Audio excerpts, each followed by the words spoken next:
señores miembros de la mesa que ya me precedieron en la palabra, a los distinguidos miembros de la mesa que se encuentran, que van a hablar a continuación. Particularmente quiero saludar al doctor William Soto, embajador mundial de Activistas para la Paz. Señoras, señores, estudiantes, yo voy a tratar de ser breve, lo más breve posible, porque el cuento mío es largo, es de mucho contar.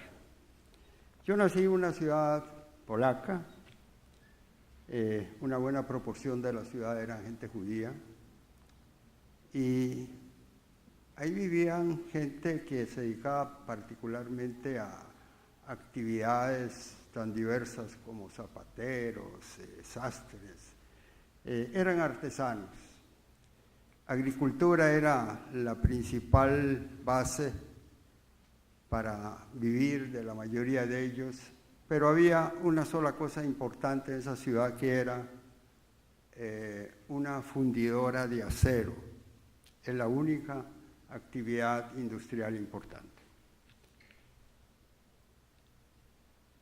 Y cuando hablo de los alemanes, me refiero a los alemanes del nacionalsocialismo entre 1933 a principios del 45. Nada tiene que ver con la Alemania de hoy, que son, por definición, gente muy amiga de todas las minorías y en particular del pueblo judío. Yo era un chiquillo, yo soy el último de 6 hermanos. De los 6 hermanos, 4 murieron, el tercero se salvó y yo soy el último. Yo tenía un poquito más de 5 años. Cuando llegó el momento, los alemanes con carros con altoparlantes comenzaron a decirnos que todo el mundo tiene que ir a la plaza, de lo contrario los van a ejecutar en sus casas. Y así era, no era solo un dicho, sino que así era. Miles y miles de personas fueron a esa plaza. Esa plaza era un horror sobre la tierra. Niños gritando, mujeres llorando, todo el mundo se empujaba, disparos, gente caía muerta, los perros que tiraban para que haya un poquito de orden.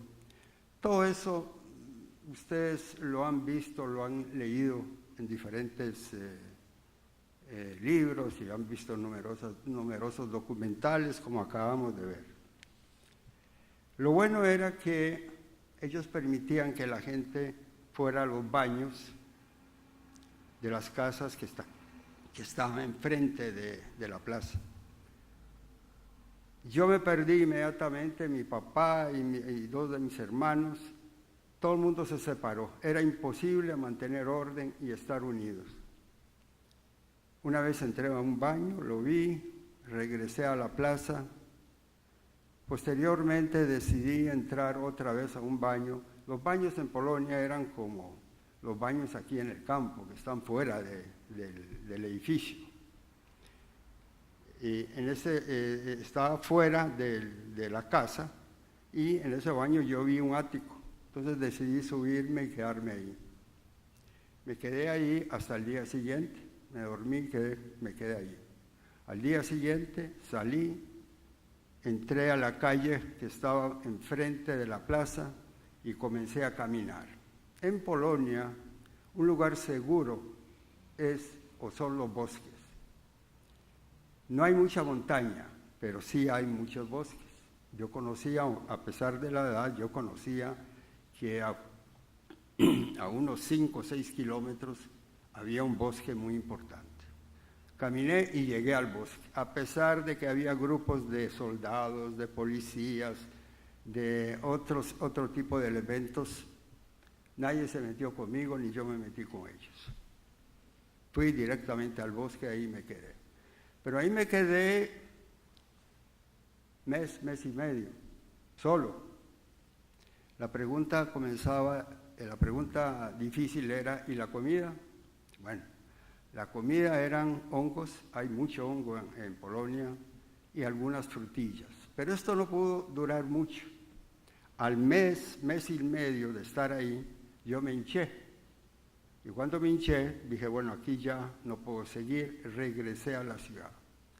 Regreso a la ciudad y entonces entro por la calle principal y me encuentro que un gran número de personas son llevadas a esa fundidora de acero, resguardados o vigilados por policías y militares, soldados. Y reconocí a uno de mis hermanos, precisamente el tercero, que se salvó y que me salvó a mí también. Llegué ahí y el policía se sorprendió de que un muchacho, como yo, pregunto por una persona que está trabajando ahí. No lo entendía muy bien, yo no tenía derecho de hacer eso. Lo llamaron, vino, me dijo, mire, vaya al gueto, el gueto está donde está el cementerio yo lo conocí. Entonces dije, muy bien, me salí, me fui al gueto. El policía, claro, le dijo, bueno, pero ¿esto qué es? ¿Qué significa todo esto? Bueno, sacó el reloj, le dio y ya, se arregló el primer problema. Llegué al gueto en las mismas condiciones, todo el mundo me veía como extrañado, y este muchacho que está haciendo aquí. Entré al gueto. En el gueto, pues, había mucho desorden también, mucha gente caminando de un lado para otro, y yo comencé a preguntar por mi familia. Muy poca gente me decía a dónde estaban. Finalmente encontré unos que me dijeron, sí, los Feischler están en ese edificio en el tercer piso. No me acuerdo si era tercero o segundo. Llegué al apartamento, claro, era un apartamento donde vivían como 20 personas, estaban como 20 personas ahí. Y efectivamente ahí estaban los otros hermanos, excepto los dos menores, mi papá y mi tía, que era la que me cuidaba porque mi mamá realmente había fallecido cuando yo era muy pequeño. Ninguno de ellos ya estaba, nadie sabía lo que había pasado con ellos. O sea que ahí estábamos, en ese momento, cuatro hermanos. El mayor, el que le seguía, el tercero, y yo de último. Un buen día, bueno, me comenzaron a dar de comer, en fin, yo comencé a mejorar.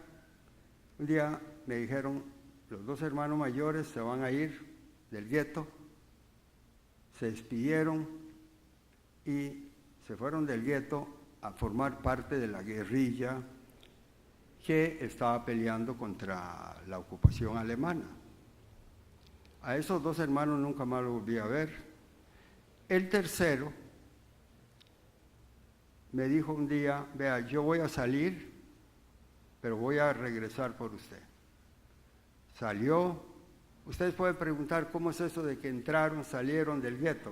Bueno, el gueto estaba donde estaba el cementerio. El cementerio, en la parte final, tenía una loma, un levantamiento. Entonces, y además el cementerio tenía una pared propia que nada tenía que ver con el gueto. Ya venía así. El cementerio estaba rodeado por una pared relativamente alta. Me dijo, yo me voy, pero voy a regresar. Se fue. Como a la semana regresó por mí. Me dijo, ahora sí, usted se va a ir conmigo. Eran como la 1, 2 de la mañana. Fuimos ahí. Me jaló, me sostuvo hasta que yo caí en el suelo. Después él salió enfrente, ya estaba una persona, es decir, otro miembro de la guerrilla, y nuevamente nos fuimos hasta el bosque. Una vez en el bosque descansamos un poco y entonces me llevó a una casa no muy lejos de ahí, que fue la familia que a mí me salvó la vida, los Kotwica. Rápidamente yo me llamaba Stefan Kotwica, la señora María y el señor Joseph Kotwica. Joseph Kotwica era un hombre interesante porque él había vivido muchos años en Alemania, hablaba perfectamente alemán, y entonces los alemanes rápidamente lo contrataron pues para tener una persona que habla bien polaco, habla bien alemán, y estaba bien, buen salario, comida no faltaba. Pero el problema fue que él además era agente de la Unión Soviética. Era un espía ruso. Por eso la amistad con los guerrilleros prorrusos. Hay que anotar de que también había guerrilleros proalemanes, llamaban los guerrilleros blancos. Eso era otro problema muy serio, porque ellos sí conocían los bosques y sí podían hacer mucho daño. Bueno, un buen día nos contaron de que al señor Kostvica lo habían fusilado porque se dieron cuenta que era espía. La señora María hizo algo muy importante. Me dijo, vea, vamos a empacar lo poquito que tenemos y nos vamos. Dejamos una casa muy bonita, grande, con un terreno enorme. Ahí se cultivaban papas y un poco de trigo. Dejamos todo, iniciamos el camino hacia Minsk. Minsk es una ciudad muy cercana a Varsovia, estará, qué sé yo, 10, 15 kilómetros, no, unos 10 kilómetros de Varsovia. Y en las afueras de Minsk hay un pueblo donde vivía una prima de esta señora. Ella tenía 2 casas, una donde ella vivía con su marido y familia, y la otra casa la usaban fundamentalmente el terreno para sembrar papas, nuevamente, que eso es el arroz de Polonia. Papa es el equivalente de arroz. Bueno, nos dieron esa casa, la casa estaba bien, y ahí terminé la Segunda Guerra Mundial. Pero ¿qué fue lo que pasó? ¿Cómo la terminé? Yo no podía estar todo el tiempo metido en la casa, era muy peligroso. Las casas en este segundo lugar estaban muy cerca unas de otras, no así las anteriores. Entonces la señora me dijo, vamos a la iglesia, vamos a hablar con el cura y vamos a ver qué podemos hacer. Ella entramos, ella entró a la oficina de él, hablaron un buen rato, él salió, el sacerdote salió con ella y le dijo, sí, está bien, tráigamelo mañana. Al día siguiente vine, me trajo la señora y me dijo, sí, usted va a trabajar en la iglesia. Entonces yo lo que hacía, primero que nada me dieron una capa especial que usan todos los monaguillos, ¿verdad? Ya yo era un monaguillo también. Y la función mía era darle aire al órgano. En aquella época había un pedal que había que bajar y subir, ¿verdad? No sé si se puede llamar fuelle, pero yo lo que hacía era darle al pedal ese. Eso tenía varias ventajas. Primero, no estaba muy en contacto con el resto de los monaguillos, ni con el público, hasta que yo aprendiera todas las cosas que hay que aprender en una iglesia. Ya con el tiempo ya fue diferente. Bueno, así estuve 3 años. Hacía todas las funciones de monaguillo. Llegó un momento ya era 1944, finales de 1944. La gente comenzó a hablar de que Alemania está perdiendo la guerra, que los rusos están avanzando. Nosotros no teníamos radio en la casa, eso era algo que no existía ahí en esas zonas. No sabíamos exactamente lo que pasaba, simplemente se oía el rumor. Mientras tanto, un buen día, una cantidad gigantesca del ejército alemán se estacionó en ese pueblo. Cañones, de todo, tanques. Ustedes no se pueden imaginar la variedad de armas pesadas que tenían ellos y un número enorme de soldados. Nosotros estábamos preocupados porque, la señora dice, a mí se me hace que aquí va a haber una batalla y a todos los que estamos aquí nos va a ir mal. Pero no fue así. Un buen día todo ese ruido que provocaban los soldados desapareció y se produjo un silencio absoluto. Como 12 horas después comenzamos a oír otro ruido, pero esta vez el ruido era de los tanques rusos que iban entrando a la ciudad. Bueno, yo recuerdo muy bien, porque desde una ventana de esa casa yo veía la carretera principal, la que entraba al pueblo ese y luego a Minsk. Yo vi, y eso es una de esas imágenes que uno no se olvida, cómo el primer tanque que entró venía un soldado ruso con la bandera roja. Y después de eso, tanques y tanques y tanques, era de locos eso, camiones y tanques. Bueno. Y la gente comenzó a gritar, los alemanes ya se fueron, los alemanes ya se fueron, estamos libres. Bueno, nosotros también salimos a ver qué pasaba y efectivamente así fue. Estábamos muy contentos todos. Ahora, ¿qué sigue? Mi hermano, como una persona que había luchado a favor de los rusos, cuando los rusos entraban en una ciudad, lo que hacían era reclutar a todos los que eran guerrilleros y los ponían a formar parte del ejército. No el ejército soviético, sino el ejército polaco. Ellos tenían un uniforme un poco diferente. Y mi hermano andaba con ese uniforme. Él siguió con el ejército hasta llegar a Varsovia. Ustedes recuerdan que el ejército soviético no entró inmediatamente a Varsovia, sino que se detuvo en el río Vístula. Fueron motivos políticos los que motivaron esa detención, que no es tampoco el momento de analizar. En Varsovia, el gueto de Varsovia estaba en llamas, la gente estaba peleando hasta a la última bala, y los polacos católicos estaban peleando contra los alemanes con todo lo que tenían. El resultado no fue bueno ni para el gueto ni para los polacos que estaban peleando. En un momento dado ya los rusos entraron a Varsovia, pero en el interín mi hermano sufrió una caída y se fracturó una costilla. Entonces yo creo que eso lo salvó a él, yo creo, y a mí también. Lo llevaron al hospital y ya no formó parte del ejército que siguió hasta llegar a Alemania y a Berlín. En el momento que terminó la guerra, ya a él lo nombran jefe de la distribución de los alimentos. Buen puesto, después de la guerra, excelente puesto.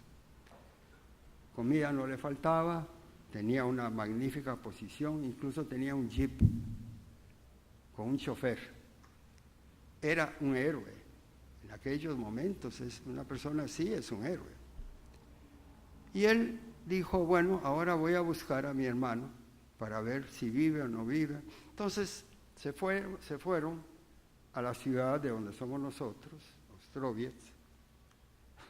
3 minutos. Comenzó a seguir los pasos que hicimos hasta que una persona ahí en el pueblo le dijo, mire, nosotros no sabemos dónde están, pero nosotros sabemos que la señora Kotvica tenía o tiene familia en Minsk, en las afueras de Minsk. Magnífico, si yo estoy ahí. Él comenzó a buscarme en Minsk y me localizó. Para hacerlo más rápido, porque ya me tocaron como en las corridas de toros, ¿verdad? Como las corridas de toros. Bueno, la cuestión es que ya me localizó, costó un poco que yo me acostumbrara a él, al principio no lo reconocí muy bien, fueron 3 años de separación total, pero poco a poco lo fui aceptando a él, ya se había casado, y yo lo vi hablar mucho con doña María, y un día me dijo, nos vamos de vacaciones, ¿está bien? En realidad no era nos vamos de vacaciones, sino que iniciamos la salida de Polonia. Desde que comenzamos la salida hasta que llegamos a Costa Rica, tardamos un año exactamente. Costó mucho porque nosotros no teníamos ningún documento. ¿Qué documentos? No había nada, todo estaba destruido, quemado, no había nada. Sino personal de aquel entonces, personal judío.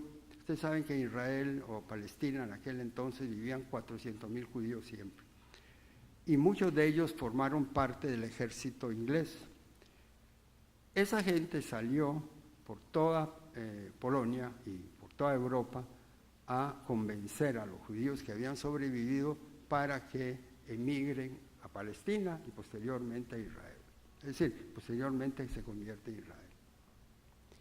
Lo que pasa es que esa emigración no podía ser tan adecuada como uno quisiera. Teníamos que ir por caminos muy alejados del centro, pasar fronteras en condiciones bastante peligrosas, no hay pasaporte, no hay nada. Pero fuimos haciéndole, llegamos a Checoslovaquia, después a Hungría, y nos costó mucho llegar a Austria. Austria era muy importante porque abajo estaba Italia, y ese era nuestro objetivo, llegar a Italia. Bueno, llegamos a Italia con mucha dificultad y llegamos. Al llegar al territorio italiano nos esperaban unos camiones con soldados que participaron en el ejército inglés y nos llevaron a Módena. Nos llevaron a Módena y nos pusieron, nos colocaban en un edificio gigantesco. Yo no sé si eso era un cuartel o qué es lo que era, pero era enorme.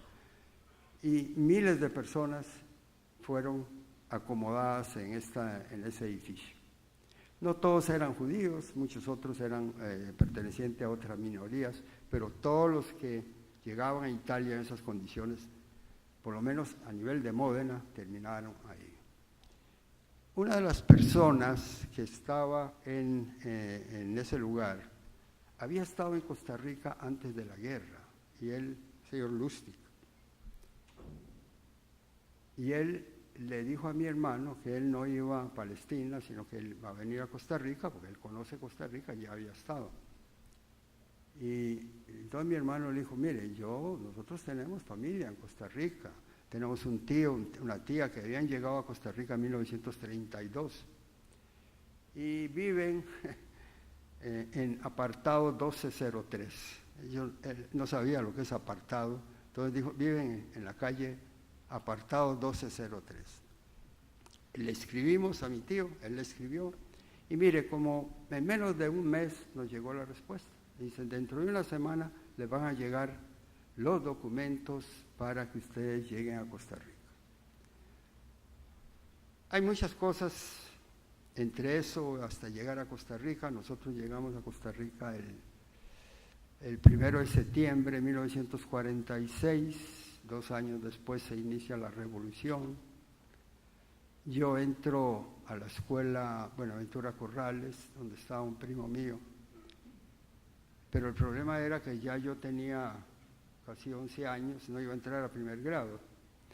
Entonces hubo un arreglo entre mi maestra y la directora, que si no recuerdo mal era la maestra del expresidente Abel Pacheco. Y entonces llegaron a una conclusión. Yo entro a 4º grado, pero tengo que llevar cursos especiales para prepararme para un examen de 1º, 2º y 3er grado. Todo eso se hizo así, terminé la primaria, terminé la secundaria y me fui a la Argentina a estudiar medicina. Regresé, hizo lo que hace todo médico, se incorpora al colegio de médicos. Después me fui a especializar. Y para no abusar más del tiempo, lo que sigue es mi vida aquí, 70 años prácticamente, ¿verdad? Soy ciudadano costarricense, participo en todo, voto, ¿verdad? En fin. Y eso es lo que yo le puedo decir de una manera muy, muy breve, porque analizar cada punto, pues sí, se puede escribir no un libro, sino varios libros. Muchas gracias. Muchas gracias.